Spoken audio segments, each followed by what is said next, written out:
दररोज आरशामध्ये चेहरा बघतो ना, तेव्हा कधी लक्षातही येत नाही की आपल्या दातांमध्ये फटी आहेत, दात वर खाली आहेत किंवा दात एकावर एक आलेले आहेत किंवा ते वाकडे आहेत. आपण त्याला सहजपणे ऍक्सेप्ट करून घेतो.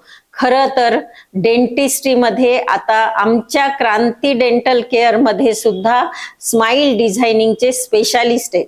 जर आपल्याला ह्यापैकी काही प्रॉब्लेम असेल दातामध्ये किंवा जर आपल्याला असं वाटतं की अरे माझं जे स्माईल आहे याच्यापेक्षा ते अजून चांगलं झालं पाहिजे, आपण चेहरा छान दिसावा त्याकरता त्याच्यावर खूप रंगरंगोटी करतो, खर्च करतो. पण जर आपलं स्माईल खूप छान झालं, अगदी आपण जसं म्हणतो ना की मोत्यासारखं सुंदर झालं, पांढरे शुभ्र मोत्यासारखे दात झाले किंवा जर आपलं छान हसू राहिलं तर आपल्या चेहऱ्याच्या सौंदर्यात त्याची भर पडते. तर तुम्ही नक्की क्रांती डेंटल केअरला व्हिजिट करा.